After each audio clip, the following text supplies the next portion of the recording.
नमस्कार दोस्तों, कैसे हैं आप सब। मैं तरुण कुमार स्वागत करता हूं आपका अपने YouTube channel Father's Education Institute पर। देखो, आज की जो वीडियो है उसमें अपन बात करेंगे कि how to become a teacher.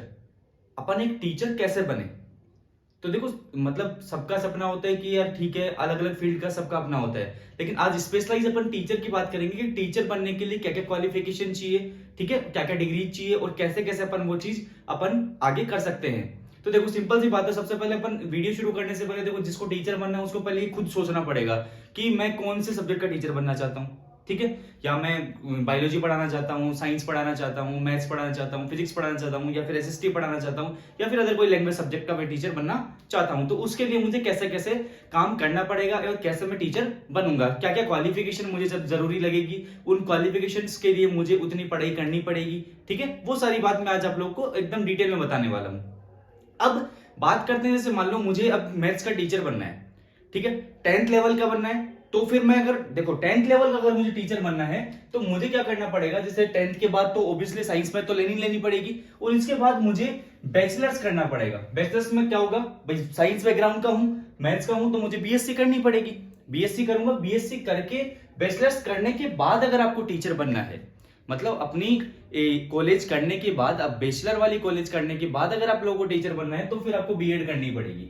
ठीक है, तो बीएड करने के बाद आप लोग 10th लेवल तक की जो क्लासें हैं वो आप लोग अटेंड कर सकते हैं, उनमें आप लोग पढ़ा सकते हैं।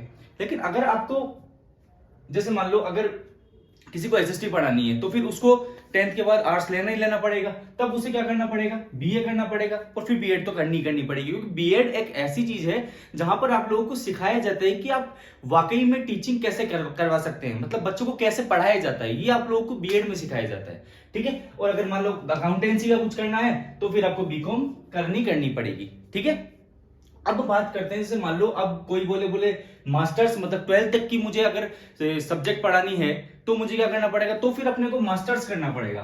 मास्टर्स में देखो, अगर जैसे मान लो हिस्ट्री ज्योग्राफी वगैरह ये सब पढ़ाना है तो फिर आपको एमए करना पड़ेगा। ठीक है, फिजिक्स केमिस्ट्री मैथ्स पढ़ानी है 12th तक की तो फिर आपको एमएससी करना पड़ेगा, और अकाउंटेंसी वगैरह ये सब पढ़ानी है तो फिर आप लोगों को एमकॉम करना पड़ेगा, और साथ में एमएड करना पड़ेगा, ताकि आप लोग 12th पढ़ाने लायक टीचर बन सको। और अगर आप लोगों को कॉलेज में पढ़ाने, प्रोफेसर बनना है तो फिर आप लोगों को पीएचडी करनी ही पड़ेगी। पीएचडी करोगे तभी आप लोग कहां, किसके लिए एलिजिबल होगे, प्रोफेसर बनने के लिए। प्रोफेसर जो कॉलेज में पढ़ाते हैं वो बनने के लिए, या फिर आगे जो और चीजों में पढ़ाने के लिए है वहां पर आप लोगों को जाने के लिए फिर पीएचडी करनी ही पड़ेगी।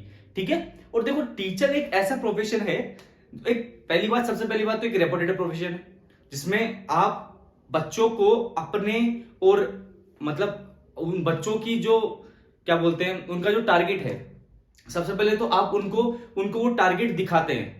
बच्चों को आप सपना दिखाते हो कि हाँ आपको 90% एक टीचर दिलवाए। जैसे मान लो एक 10th 12th का टीचर है, वो क्या सोचेगा कि मेरे बच्चे के, जो बच्चा, जैसे मान लो मैं मैथ्स पढ़ा रहा हूँ, ठीक है, मैं मैथ्स पढ़ाता हूँ, तो मैं मैथ्स पढ़ा रहा हूँ, तो मैं क्या चाहता हूँ कि जो बच्चा मेरे पास जो बच्चे हैं, चाहे वो स्कूल के हो चाहे ट्यूशन क्लासेस के हो, ठीक है, तो वो क्या चाहेंगे कि ये अपने को 100% दे, उनके रिजल्ट बहुत शानदार आए।